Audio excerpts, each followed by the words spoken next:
Papa, maman, est-ce que tu penses à nourrir l'esprit de ton enfant? De la même manière que tu t'inquiètes pour son alimentation, que tu penses à veiller à ce qu'il ne manque de rien d'un point de vue matériel, est-ce que tu penses à l'esprit? Car n'oublie pas que nous sommes esprits et que donc ton enfant, quel que soit son âge, il est esprit. Et donc son esprit a besoin d'être nourri. Parce que parfois, en tant que parents, en tant que parents chrétiens, c'est quelque chose qu'on oublie. On pense, nous, en tant qu'adultes, à nous nourrir par des prédications, par l'adoration, mais on oublie qu'il y a un petit être ici qui parfois, qui lui n'a pas encore reçu Jésus comme Seigneur et Sauveur et qu'il a besoin également d'être nourri.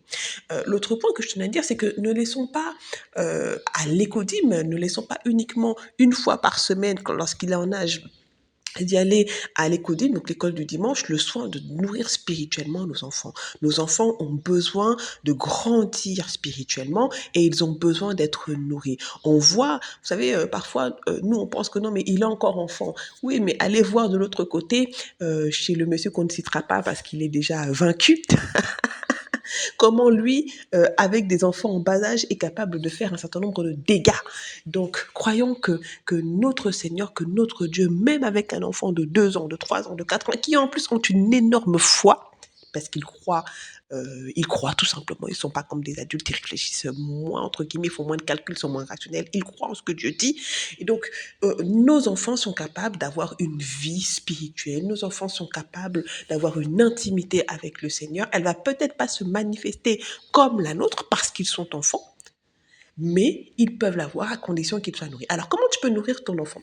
Premièrement, on reprend simplement les principes bibliques. Entretenez-vous avec des psaumes, avec des cantiques, etc.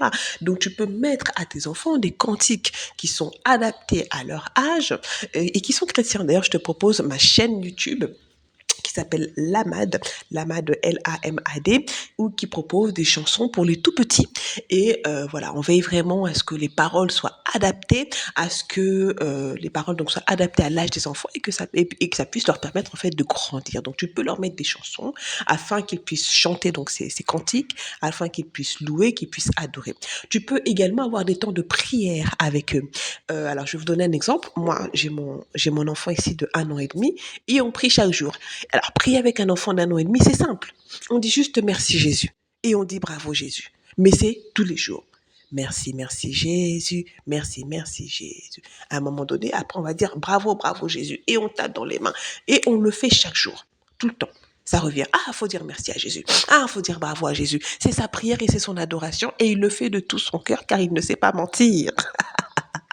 Ça peut également dire, voilà, à expliquer aux enfants, ah, le dimanche, eh ben, on va aller à l'église de Jésus. Ah, mais nous, on prie Jésus, nous, on prie Jésus. Ça peut également dire prier devant vos enfants.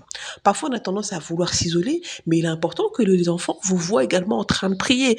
Alors, il y a un mimétisme, mais c'est pas grave si vos enfants vous imitent. Ça, c'est pas un problème. On a dit qu'il faut leur instruire pendant qu'ils sont encore petits.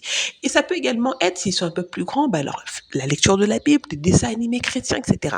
Il y a différentes manières où leur parler de Jésus. Oh, qu'est-ce que tu as fait? Jésus était avec toi, mais c'est super, etc. Quand ils sont un peu plus grands, il faut même leur demander de prier, prier pour papa, prier pour maman, prier pour quelque chose qui peut les avoir attristés. Il y a vraiment différentes sortes de choses. Si vous avez des idées, si vous avez une autre manière de rendre un culte à Dieu avec vos enfants, n'hésitez pas à le mettre en commentaire. Bonne journée.